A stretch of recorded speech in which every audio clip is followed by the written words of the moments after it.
오늘 말씀은 누가복음 14장 25절에서 35절입니다. 키워드는 자기 목숨까지 미워하지 아니하면 계산하는 그리스도인 상속자들입니다.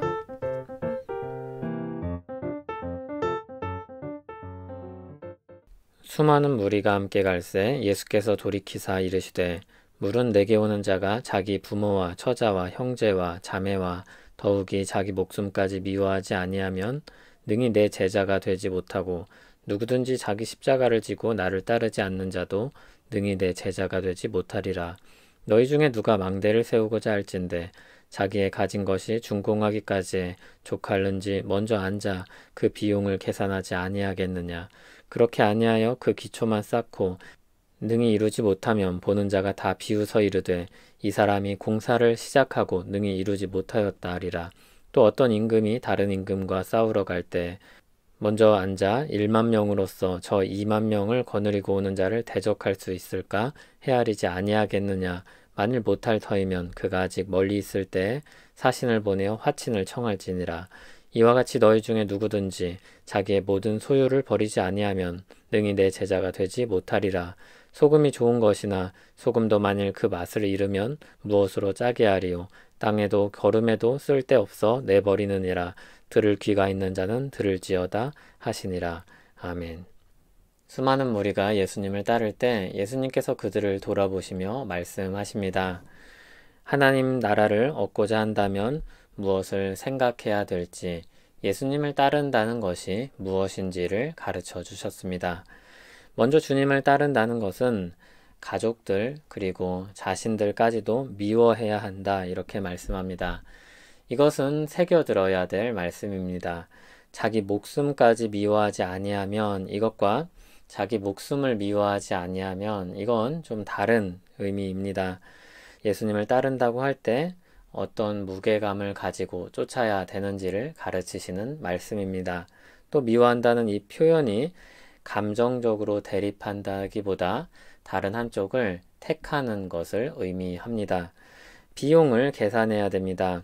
이를 28절부터 두 비유를 들어서 설명하고 있습니다. 첫째, 망대를 세울 때 먼저 비용을 계산해야 됩니다. 만일 계산하지 않고 완공하지 못한다면 사람들에게 비웃음을 살 것입니다. 둘째, 싸우러 갈 때 승률을 먼저 따져보아야 됩니다. 만일 싸움에서 이기지 못할 것 같다면 화친을 청하는 것이 좋을 것입니다.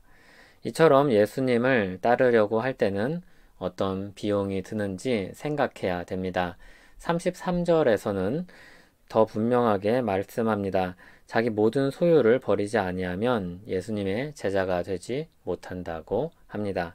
겉보기에는 예수님을 잘 따르는 사람처럼 보일 수 있지만 실상은 그 사람이 어떠한 사람인지, 비용을 계산하지 않고 망대를 짓기 시작한 사람인지, 싸울 것을 헤아리지 않고 싸움을 시작한 사람인지 깨닫게 될 것입니다. 그들은 맛 잃은 소금처럼 버려질 수도 있습니다. 주님을 따른다는 것은 분명히 좋은 일입니다. 가장 좋은 진주를 발견하여서 자기 모든 것을 다 팔아 사는 진주 장사와 같습니다. 밭에서 좋은 보물을 발견하고 모든 것을 팔아 그 밭을 사는 사람과 같습니다. 이들은 자기 소유를 쓸모없다고 여기는 것이 아닙니다. 그것을 혐오스럽게 여기는 것도 아닙니다. 더 좋은 선택을 위해 그것들을 포기한 것입니다. 자기 부인은 나라는 개성을 버린다든지 사람이기를 포기하라는 말이 아닙니다. 가장 좋은 것을 선택하라는 말입니다. 그리고 그것을 따를 때 생길 비용을 헤아리라는 것입니다. 예수님을 따르는 삶의 가치는 그 어떤 것도 바꿀 수 없습니다. 물질적인 부도, 영적인 부도 그 가치에 비할 수 없습니다. 그 어떤 재산으로도 살 수 없으며 그 어떤 영적인 수고나 업적으로도 살 수 없습니다. 예수님께서 우리를 구원하시기 위해 자기 십자가를 지고 거기서 죽으셨습니다. 이미 그 길이 어떤 길인지 예수님은 계산하셨고 그리고 자기를 포기하셨고 그 일을 이루셨습니다. 그것을 통해 우리는 구원의 은혜를 얻게 되었습니다. 우리가 무엇을 상속받는다면 그에 따른 책임도 있을 것입니다. 기본적으로는 그에 따르는 세금 같은 게 있을 것입니다. 상속받은 재산을 마음대로 쓸 수 있는 자유가 있겠지만 또한 그것을 관리해야 될 책임도 있을 것입니다. 주님을 따른다는 것은 어떤 무게감을 가지고 있는 것일까요? 주님을 따른다는 것은 또 어떤 책임이 따르게 될까요? 주님을 따르는 길이 생명의 길이라면 모든 것을 포기하고 버려도 절대로 손해보는 것이 아닐 것입니다. 오히려 그것이야말로 지혜로운 판단일 것입니다. 주님을 따르는 수고와 가치는 이 세상의 그 어떤 과도 바꿀 수 없는 것입니다. 예수님을 따르는 삶은 세상 그 무엇도 바꿀 수 없는 하늘 보화를 얻는 삶입니다. 그 안에 영생의 소망이 있고 새하늘과 새 땅을 상속받을 소망이 있습니다. 믿음으로 예수님을 따라 살 때 주님이 영원한 나라를 상속해 주실 것입니다. 하루, 한 달, 1년, 생명 연장, 이것을 바라는 사람들이 얼마나 많습니까? 그런데 예수님을 따른다는 것은 모든 조건이 다 갖춰진 영원을 소유하게 된다는 것입니다. 그 영광을 바라보며 오늘의 고난을 감내합니다.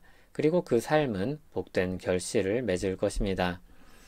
우리 구주 예수 그리스도로 말미암아 우리에게 그 성령을 풍성히 부어주사 우리로 그의 은혜를 힘입어 의롭다 하심을 얻어 영생의 소망을 따라 상속자가 되게 하려 하심이라. 이 말이 미쁘도다. 원하건대 너는 이 여러 것에 대하여 굳세게 말하라. 이는 하나님을 믿는 자들로 하여금 조심하여 선한 일을 힘쓰게 하려 함이라. 이것은 아름다우며 사람들에게 유익하니라. 우리 인생길이 이 복된 길을 따라가기를 소원합니다. 그리고 그 큰 기쁨, 그리고 그 영광을 받아 누리게 될 것을 소망합니다. 예수 그리스도 없이 우리는 언제나 방황할 수밖에 없습니다. 여기가 진짜인가 저기가 진짜인가 헤매던 길에서 참된 길을 보여주시고 가게 하시는 그 은혜를 찬송합니다. 자기 십자가를 지고 주님의 뒤를 따르며 영광에 이르기를 원합니다. 오늘 하루도 우리를 살펴주시옵소서. 예수님 이름으로 기도합니다. 아멘.